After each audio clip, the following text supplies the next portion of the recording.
Gente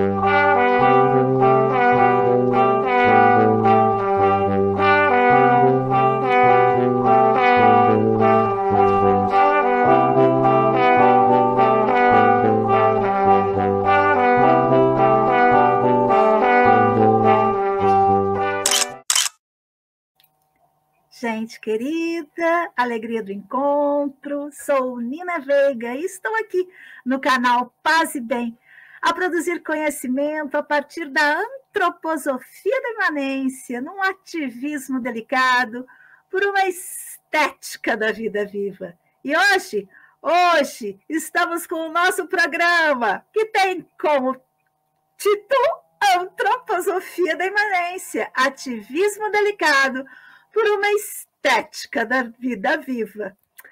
Nós estamos na nossa 15ª temporada e no episódio 4 de Esferas da Insurreição, o título é Entrelaçamentos.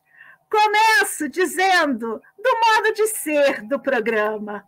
O modo de ser do programa é trazer as referências, não ficar dando opinião, que a gente já tem opinião demais, mas trazer as referências, os elementos, para que cada espectador possa estudar e aprofundar. Por isso, eu produzo, como uma boa professora, esses PDFs que depois eu deixo disponível para vocês no nosso site, que você já sabe, ativismodeliCado.arte.br.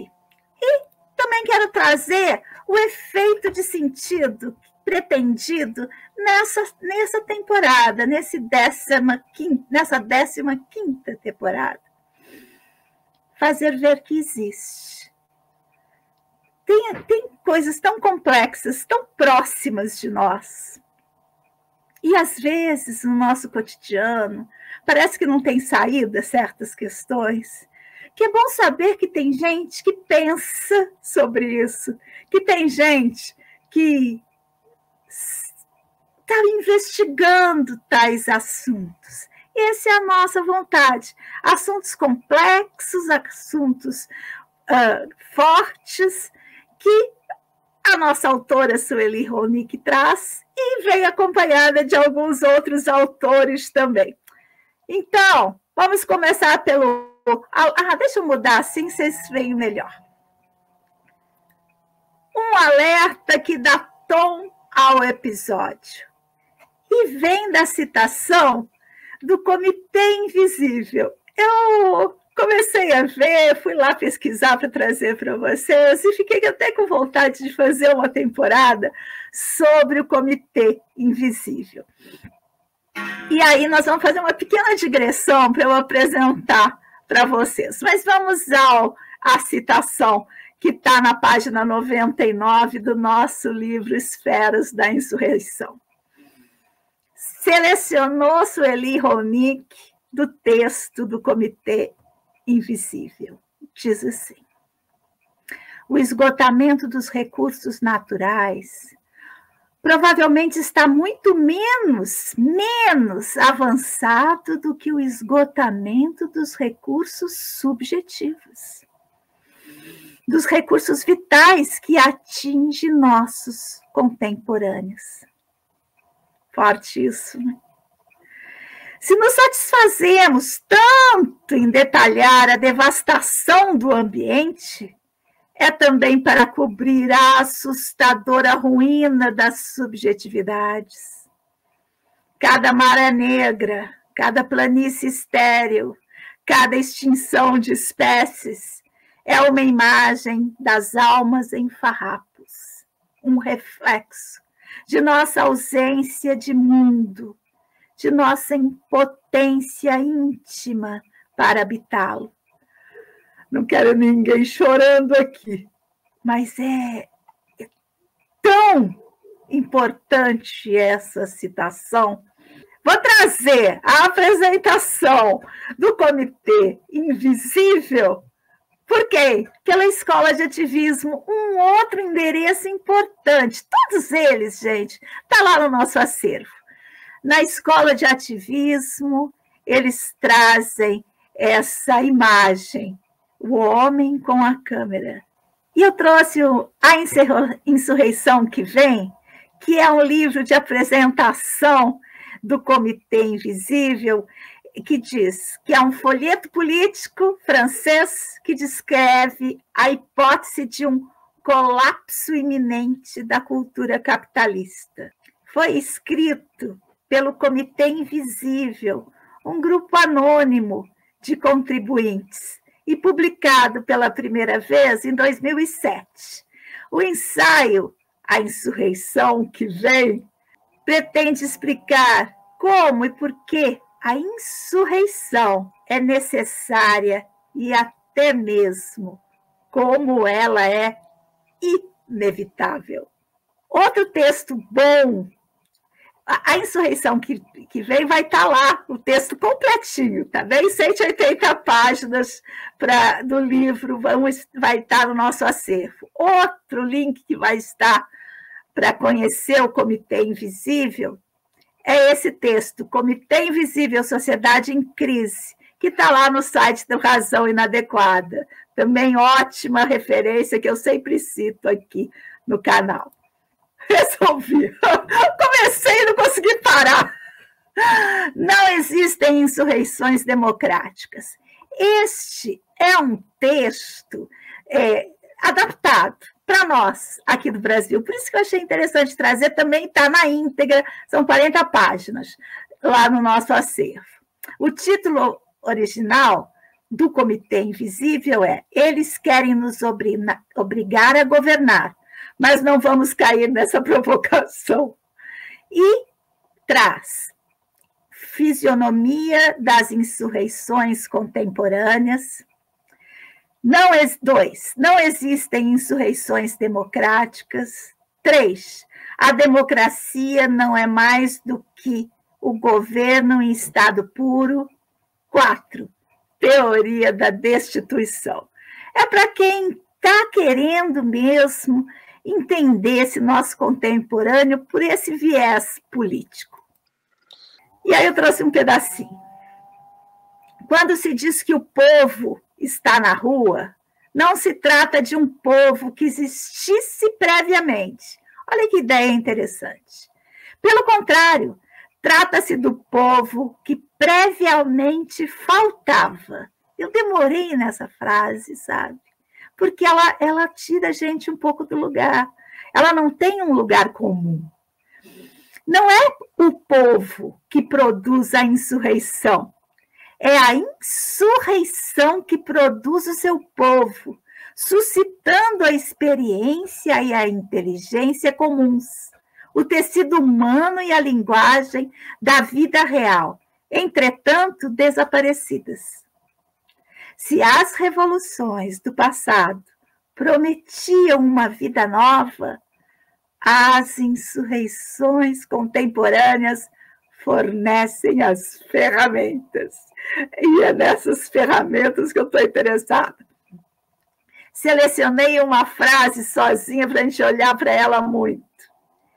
Ninguém poderá dizer aquilo de que um encontro é capaz. É um acontecimento. E um encontro não é só com o povo na rua. O encontro pode ser também aqui no nosso canal do YouTube. De repente você encontra aquela frase que faz você produzir o seu acontecimento. Segue o Comitê Invisível adaptado para nós. É dessa forma que as insurreições se prolongam molecularmente, imperceptivelmente, na vida dos bairros, dos coletivos, das ocupações, dos centros sociais, dos seres singulares. Não porque elas ponham em marcha um programa político, mas porque elas colocam em andamento devires revolucionários.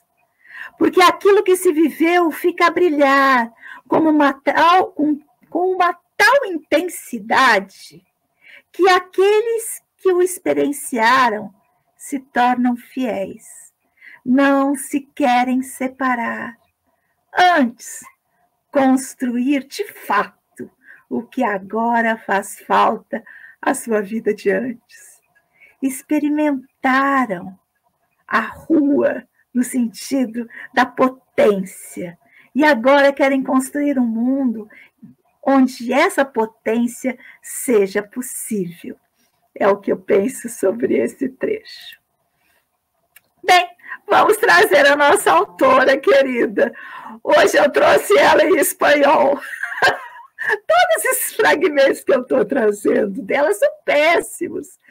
Não, tem um outro bom que eu separei, mas é porque eu quero trazer a nossa autora, não assim, toda certinha, mas na imanência daquilo que ela vive no cotidiano, das pessoas que filmam de qualquer maneira nos eventos, porque as pessoas que fazem isso, fazem porque acham demais. Eu também acho, sabe?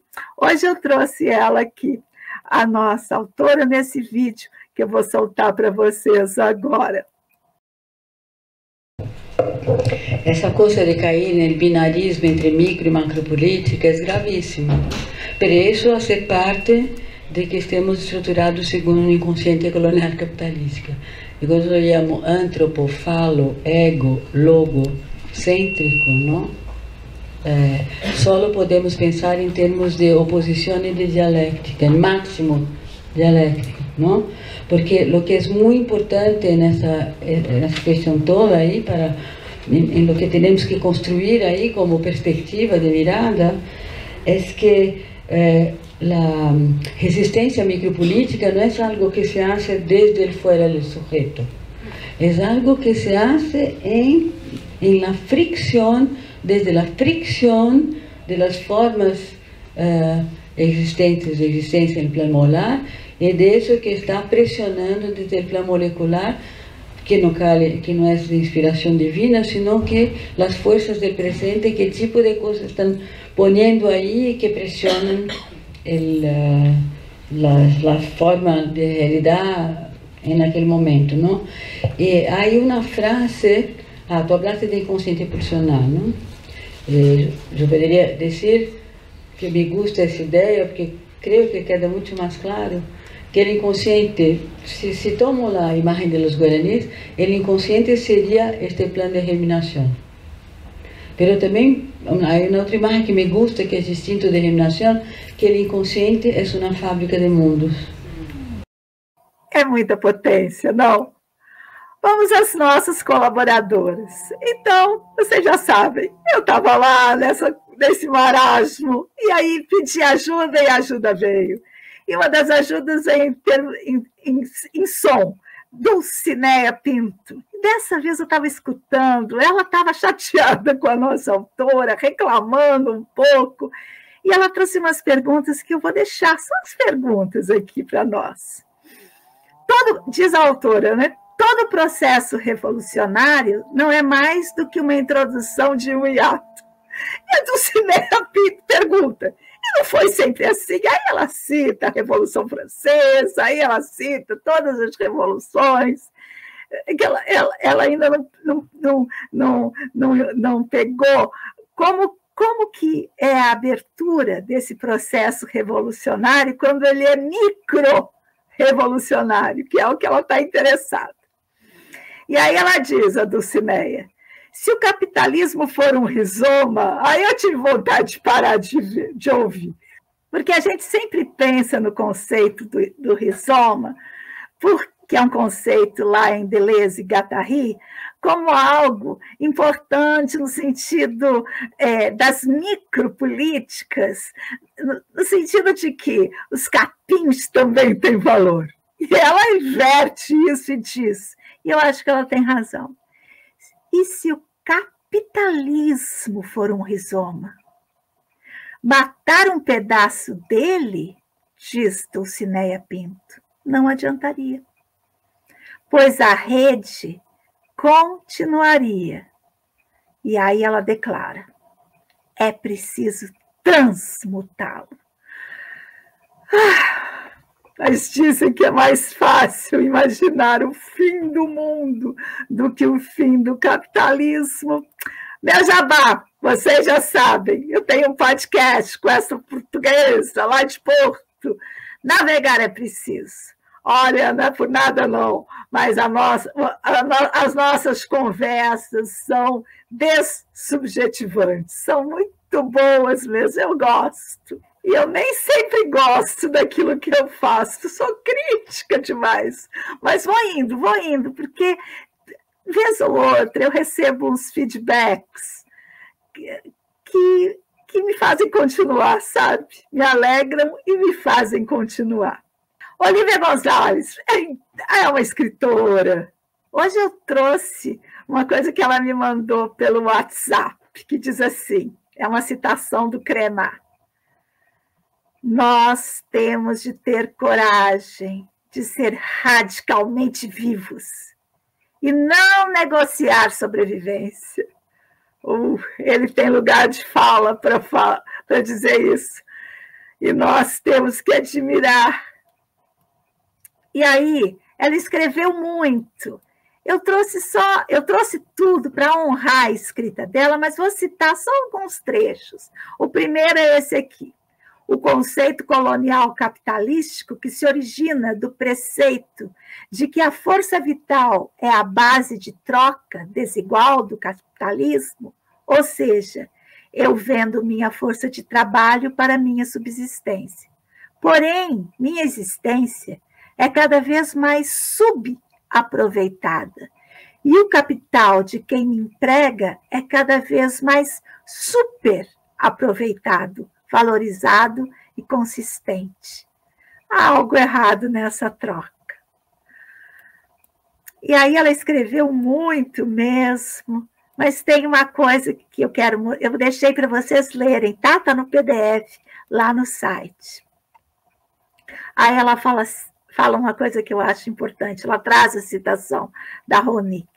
Nosso maior desafio está em desenvolver ferramentas apropriadas ao trabalho implicado na descolonização do inconsciente, matriz da resistência micropolítica. Eu sou interessada nas ferramentas, talvez pela minha categoria artífice, mas eu me interesso, eu gosto de trazer as ferramentas.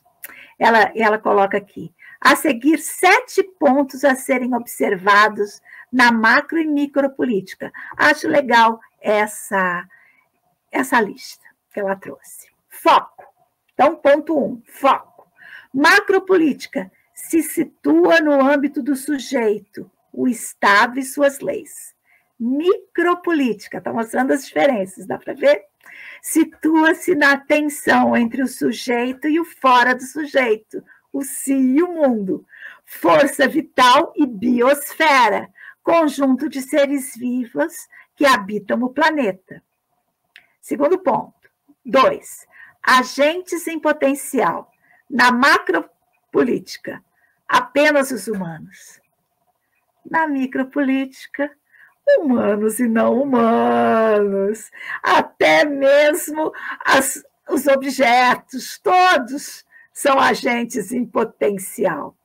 3.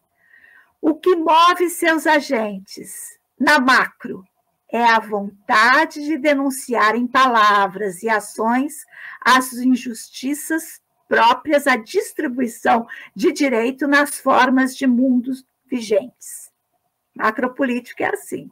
Na micropolítica, é a vontade de perseveração da vida que, nos humanos, manifesta-se como impulso de anunciar mundos por vir. Achei isso lindo. Num processo de criação e experimentação que busca expressá-los. 4. Intenção. A intenção na macropolítica é o empoderamento do sujeito. Liberta-se da opressão política, da exploração econômica e da exclusão social. E na micropolítica, como é? Potencialização da vida. Vocês já estão vendo, né, que os seus programas são micropolíticos sempre. Potencialização da vida. Reapropriar-se da força vital em sua potência criadora. Beleza. 5. Critério de avaliações das situações. Na macropolítica, é um critério moral, o bem e o mal. Na micropolítica, isso é uma ferramenta maravilhosa. Critério pulsional e sua ética. 6. Modos de operação. Como que opera a macropolítica? Por negação. Não quero isso. Estratégias de combate contra isso, contra aquilo. E como é na micropolítica? Por afirmação. Um combate pela vida. Eu nem gosto, mas eu estou fazendo uma reestruturação na minha linguagem, tentando tirar todo o vocabulário bélico. Então, combate pela vida, diz a Olívia. 7. Modos de cooperação. Na macropolítica, via recognição identitária, para construir movimentos organizados ou partidos políticos. E na micropolítica, como que a gente se organiza? Via ressonância entre frequências de afetos para a construção do comum. Puxa vida, essa lista valeu demais, viu, Olívia? Obrigada. Algumas palavras recortadas. Infantilização regressiva. Eu peguei essa palavra que veio aqui da citação do Félix Guattari, logo na página 99, que inaugura o capítulo. Diz ele, é a relação da subjetividade com sua exterioridade, seja ela social, animal, vegetal, cósmica, que se encontra comprometida numa espécie de movimento geral de implosão e infantilização regressiva. A alteridade tende a perder toda a sua aspereza, ou seja, a perder aquilo que a torna singular. Na página 101, o trauma. O mal-estar ultrapassa um limiar de tolerabilidade. O trauma. Com a soma, vem falando a Sueli Ronick, com a soma das sensações ruins que a gente vive cotidianamente, perplexidade, pavor, frustração, decepção, o mal-estar ultrapassa um limiar de tolerabilidade. Um estado de alerta instala-se na subjetividade. E, por fim, inventar maneiras. Eu estou afim disso. Quando a gente está nesse trauma, a gente pode reagir de duas maneiras, diz a Sueli Ronick. Uma delas é de modo reativo, patológico, no qual nos despotencializamos. O outro é ativo, no qual nossa potência vital não só se preserva, mas tende, inclusive, a intensificar-se. E aí ela diz, nessa segunda resposta ao trauma, amplia-se o alcance de nossa mirada, o que nos permite ser mais capazes de acessar os efeitos da violência em nossos corpos, de sermos mais precisos em nossa decifração e expressão. E com isso, agora que vem, mais aptos a inventar maneiras de combatê-lo. Ou seja, quando a gente está ativo, a gente percebe mais aquilo que nos afeta. Claro, dói. Temos o trauma? Temos. Mas, ao perceber de onde vem aquilo que nos machuca, a gente é mais capaz de combatê-los. Agradecemos demais as referências, a nossa querida Sueli Ronick, e também as colaboradoras e os autores que passaram por aqui, citados por Ronick. Sigamos juntos, pois assim somos mais fortes.